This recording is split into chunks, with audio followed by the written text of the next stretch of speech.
Welcome to Mindful School Marketing, your go-to podcast for personal and professional growth. We're school marketers, business owners, and moms passionate about connecting other school professionals with tools and strategies for success. We love solving problems, exploring new ideas, and thinking outside the box. Let's transform your school and life starting right now. Transform your school's admissions and marketing with Inquiry Tracker, the ultimate solution for managing inquiries seamlessly. Discover how you can make your admissions process more efficient and effective with this leading solution. Welcome to Mindful School Marketing. I'm Aubrey Bursch. And I'm Tara Clays. Today we're joined by Jenny McKee. Jenny is an astrologer with Sky Whisperers Astrology. She loves helping people align with their authentic natures and learn when the astrological energy is most supportive of their goals.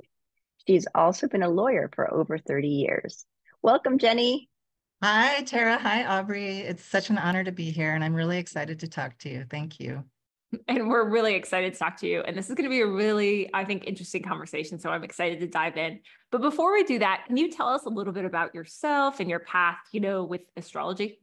Yeah, I'm an astrologer who's really passionate about helping people reconnect with who they are really at a core nature so that they can feel more aligned, that they're living in greater alignment with whatever it is for them that brings them a sense of meaning and purpose and joy. And I also really love talking to people about when the timing may or may not be right for pursuing certain opportunities.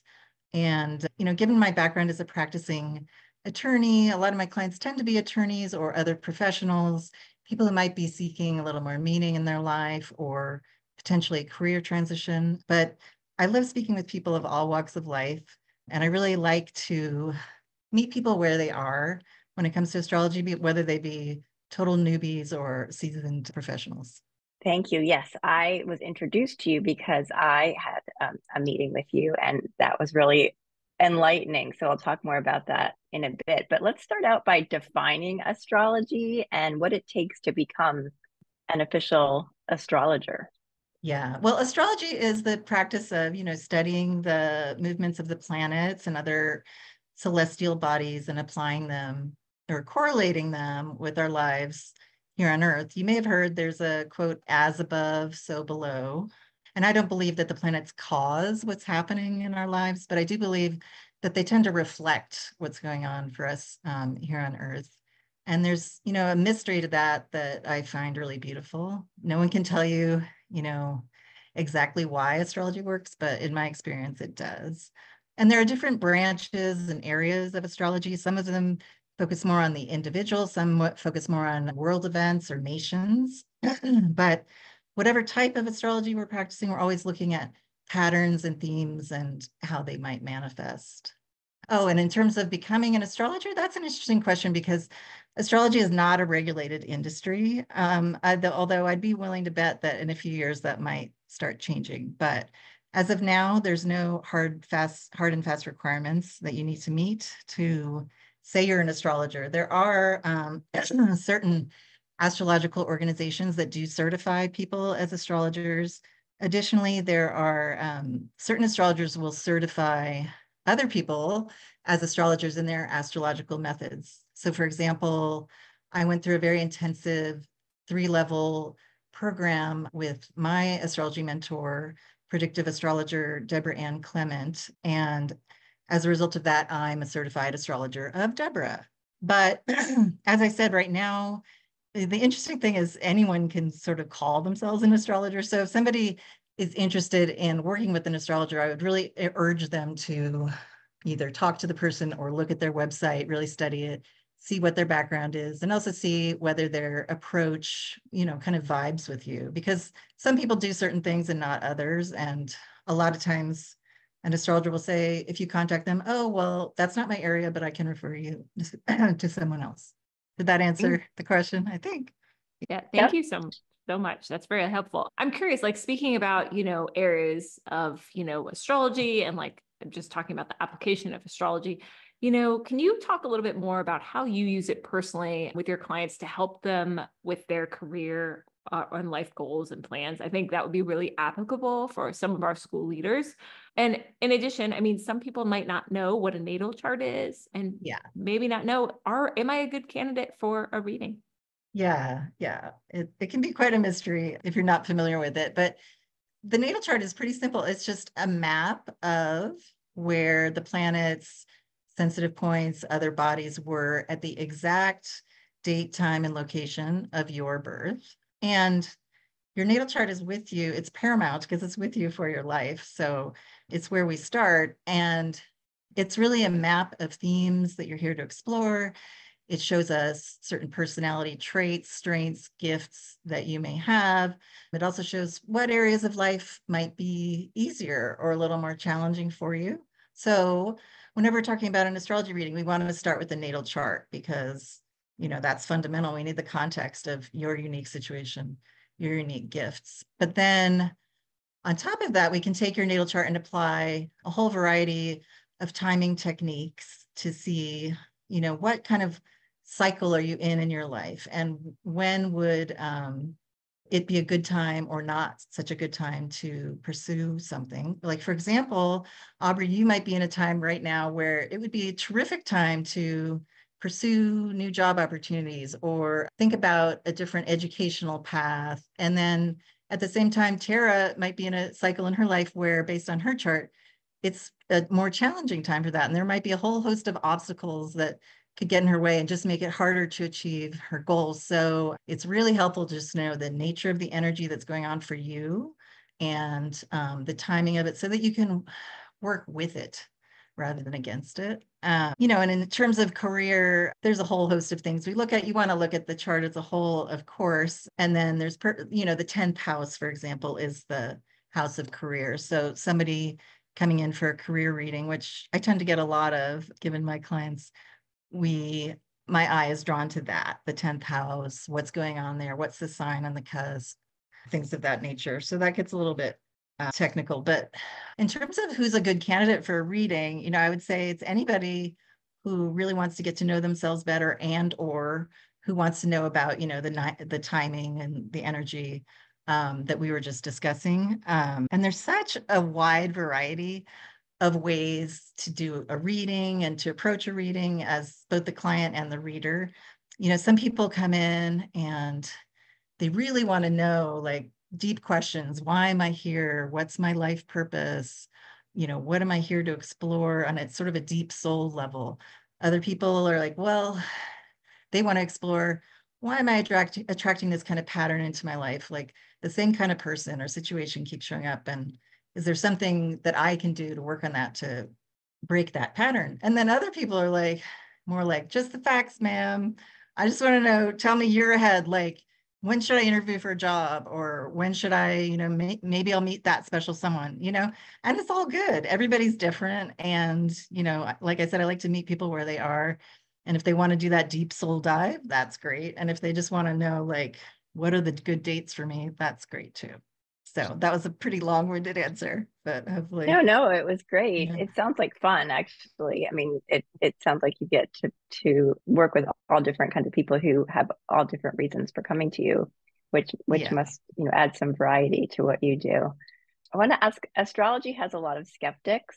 I'm old enough to remember Nancy Reagan, and she had an astrologer, I remember, and she caught a lot of flack for that, as I recall. I must admit that I think of myself as a quite practical person, although I've met with a medium and done all these kind of things just kind of almost for fun. And I thought of astrology as being kind of woo-woo, but then I had my natal chart done by you. And so much of what you said resonated with me. I was really surprised, and I've taken it with me and really taken it to heart. And it wasn't just kind of what you predicted for me or what you told me about what might be to come. It was a whole kind of story about what's been happening to me recently. And it really fit in a lot with what I've been experiencing in my mindset and my view of my life. So I would say I'm converted to really be fascinated, as much as I am overwhelmed by the amount of information that's there and all of the technical things that go on with astrology. The basic bottom line information that I kind of condensed from what you told me really resonated. And I'm wondering if you hear that often, if people, I was given a gift certificate to meet with you. And so it wasn't something that I would probably otherwise have explored. So I'm wondering, if you hear that from people, and, if you feel like you convert people, or if they're already believers when they come to you. Yeah, no, that's so interesting. And that's really heartwarming to me that it, kind of resonated with you. And you're right, there are a ton of astrology skeptics. There are people who are outright hostile to astrology. And that's fine. I mean, I'm not here to try and convert people. Everybody has their interests and things they're not into. That's fine. But that is interesting, because a lot of times when people get a gift certificate, sometimes they're like, ooh, like, what is this? I'm not sure I really want that. Or maybe I'm kind of curious, but like, what in the world is this about? Like, and there is that, but I have had clients who really have had like aha moments, or like are completely blown away, and they're like, wait, how in the world do you know that about me from looking at this piece of paper with my birth data? Which, that's always very gratifying to me. And so like I said, I'm glad to hear that you enjoyed it. But in terms of the woo-woo, stereotype, that is obviously very true. A lot of people think that. But fun fact is that astrology done right, like really, like meaningfully, is a lot of analysis, a lot of technical detail, and including math, So in my mind, it's really like a beautiful balance of that. Which way is it? Left brain analysis and right brain intuition. It's a really nice balance of that. And I mean, I guess one thing I think, given my background as an attorney, I tend to be able to relate or have a rapport with people who don't necessarily view themselves as because, or as woo, because I do have a background in like working with corporate type people. So that can help. But, there's so many different styles of astrologers, really. You just have to find what works for you. Thanks so much. I'm curious, like, as you're working with clients, and perhaps as a result of like this self-discovery that they're, coming to during this process, what kind of changes have you seen occur? I'm particularly thinking of our audience who work in schools and are committed to helping their schools maintain and grow enrollment so they can help children learn and grow. What might they discover? Oh, I mean, I have seen such tremendous results with some of my clients. Some of them have just quit their jobs and changed fields and things like that. But it doesn't have to be necessarily that, dramatic. I mean, what's really gratifying to me is sometimes you just see the light bulb go off over someone's head, and you can tell that maybe for the first time in their life, they feel, a part of them feels validated and seen, and I think sometimes people generally know what's right for them, or what they want to be doing, but sometimes they need sort of an outside person to come in and say, I see you, and what you're feeling is valid, and here's why. We can even see it in your chart, and here's why. And I think sometimes, even though people know what they want to do, sometimes they want that like permission slip to make a change they want to make. But in terms of schools, I mean, honestly, there are such practical applications to this, and I kind of wish basic astrology was taught like in high school, because even from the position of a school professional, if the teachers and administrators knew, for example, the moon placements of each of their students, it would open up like this whole new world of like, how do we relate to them? How do we make them feel safe? How do we make them feel engaged? Because interestingly, in astrology, like the sun, it represents our identity, and among other things, the moon represents what we need to feel emotionally fulfilled, safe, and secure. And kids, especially up to age 7, but even through high school, they tend to relate more or identify more with their moon sign, because the sun is something we kind of grow into over our lifetime. So knowing that would make such a difference. And then even among the adults in a school, not only in a school, but including in a school, if we all knew, for example, the Mercury sign of the people we're working with every day, or our spouses, anyone we're interacting with, that once again would be a game changer, because, Mercury is the planet in astrology of communication and mindset, right? So if we all knew each other's Mercury signs, we would know like, oh, so that's why that person is always super critical, Mercury in Virgo, or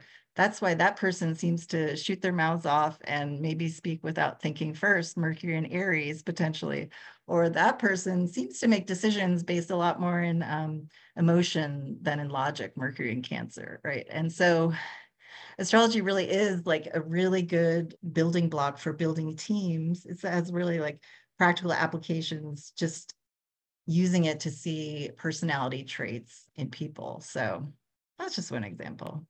So interesting. We've had an Enneagram person on our podcast, and we had Oh, someone on cool. recently who talked about working genius, which is another sort of assessment. And I would be fascinated to see how these things overlap, right? See if what you're saying about personality that comes from your astrological sign or your astrological chart, how that compares to what these other assessments determine. I would hope and imagine that they are similar, that they would say something similar. That's so fascinating. But but with You the might want to look with the into other things, I was going to say with the other things, you have to answer questions in order to get that assessment. But with this, you're not having any input at all except for the facts of your birth. Yeah, yeah. You do need you generally need the exact time, which sometimes not ever, usually it's on the birth certificate. You can't, sometimes people can't find it. Without the exact time, we can still derive a lot of information, but the moon will be off, could be off, and the houses will be off, but you can still get a lot of information. Another modality that's based only on that, another kind of woo-woo wood, is human design. I don't know if you've heard of that, but which Yes. incorporates astrology and some other things as well. Yeah. Yeah, Yeah. so interesting. Also, I was thinking about your comment about high schoolers, and the first time I really was made aware of this natal chart information was I mentor high school students, and a couple of years ago, the student I was mentoring was really into it. And then I discovered that my kids were also really into it when they were in high school, and that it's something that teachers probably wouldn't have to do a lot to determine because these kids already have like the cosign app on their phone or something that Oh, has yeah. already told them this, right? I have had friends who have been, we've been out somewhere and they get a text from their kids saying, "Mom, what time was I born?" And you're like, I know why you're asking that exactly. So yeah, that's a really Yeah. fun idea. That would be a fun activity for high school to do, or middle school. Yeah, love it. Yeah, Really and it clever. is Yeah. becoming a lot more mainstream. And you might hear like the kids might say, "What's your big three?" And that just means sun, Yeah. moon, and rising sign. Yeah, yeah. So cool. This is really interesting. So, through the lens of our podcast, we talk about mindfulness and how it applies to people who work in schools, to our audience. How do you define mindfulness, Jenny? And how does it relate, would you say, to this astrological information? Yeah, that's an interesting question. I would define mindfulness as kind of trying to clear out the mental noise and mental clutter and really kind of ground down into our bodies and see what resonates as true, kind of energetically. And astrology is really beautiful for that kind of mindfulness because, as we've discussed a little bit, it can really help us get down to the core of who we are once we sort of strip away the conditioning and the expectations of family and society. And so, in astrology reading, if one is so inclined, can really be like a sacred container for getting into that state of mindfulness and figuring out, who am I really and how is it that I want to live? Yeah. Do you hear back from people after some of these readings? Do they take action as a result of what they've learned?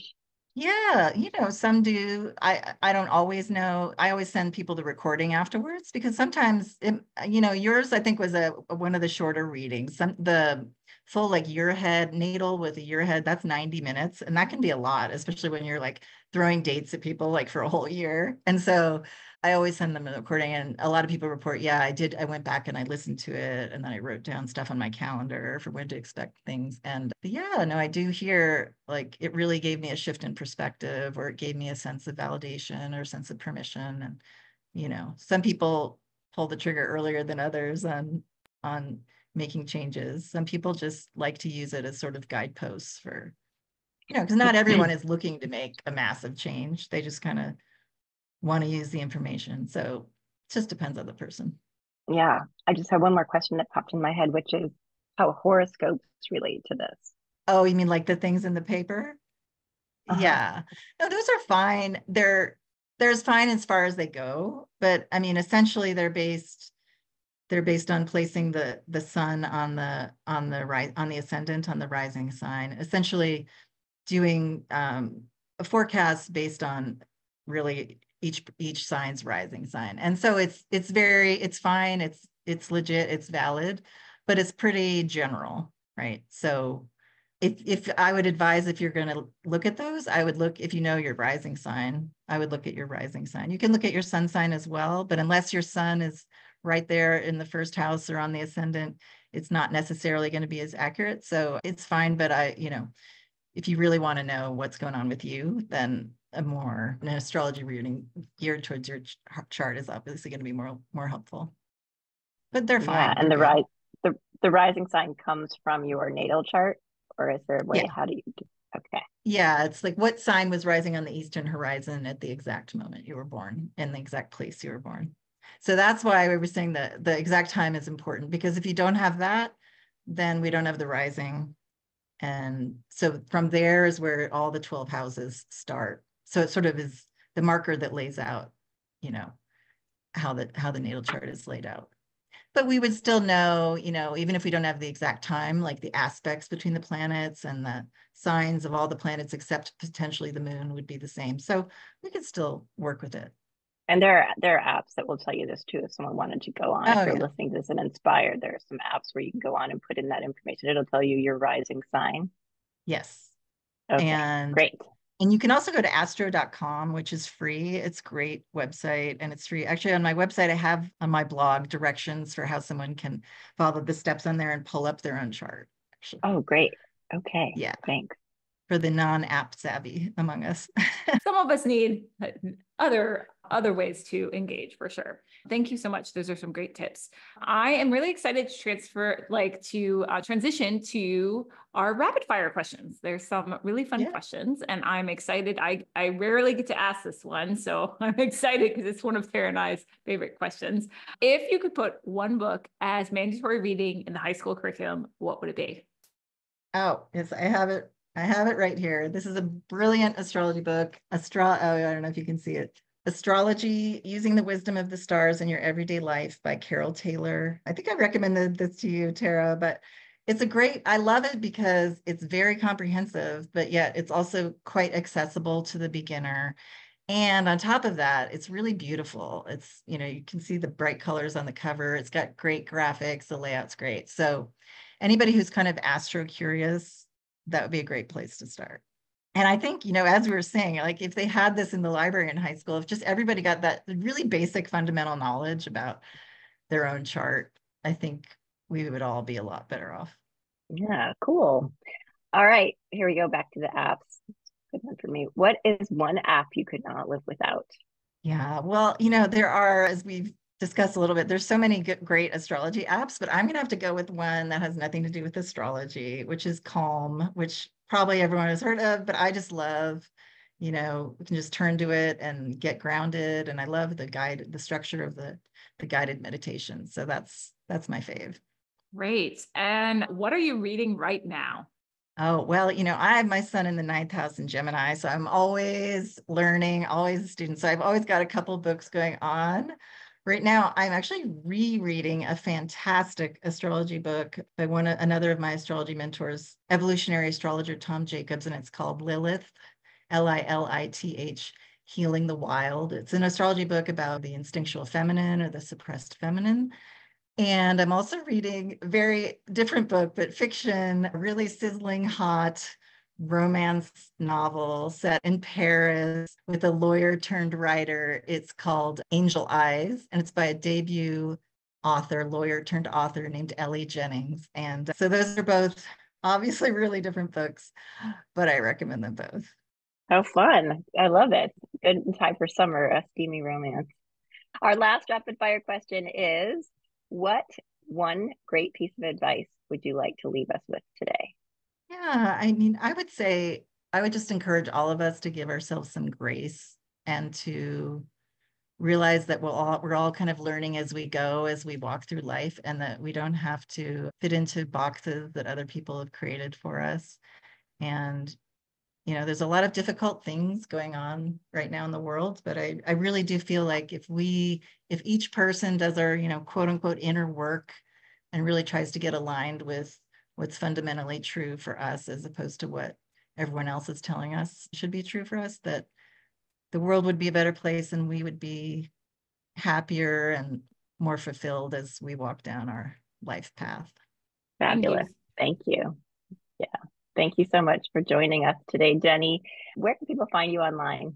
Oh, yeah, they can go to my website, which is Sky Whisperers Astrology, or they can also, the easiest way to get in touch with me is just to reach out to me, Jenny at skywhispersastrology.com. And there they could sign up for my newsletter. You can download a free PDF about your midheaven, which is about your career point, like the sign there and what it might mean for you.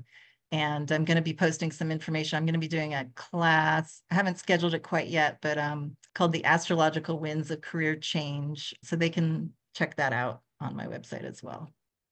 And that's coming up. Great. Thank you. Hope that you have a fortuitous rest of the day. And thanks so much for joining us. Thank you again. You.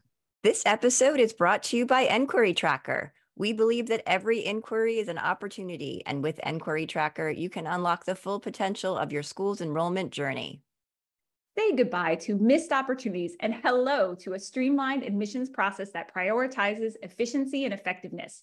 Discover the leading solution for school admissions and marketing. Visit inquirytracker.net to book a personalized demo today. That's inquiry with an E, tracker.net. Thanks for joining us on the Mindful School Marketing Podcast. We'd love it if you pop into iTunes and leave a review, 5-star preferred. Let us know how you like the show. It helps us improve what we're doing and helps others find us too.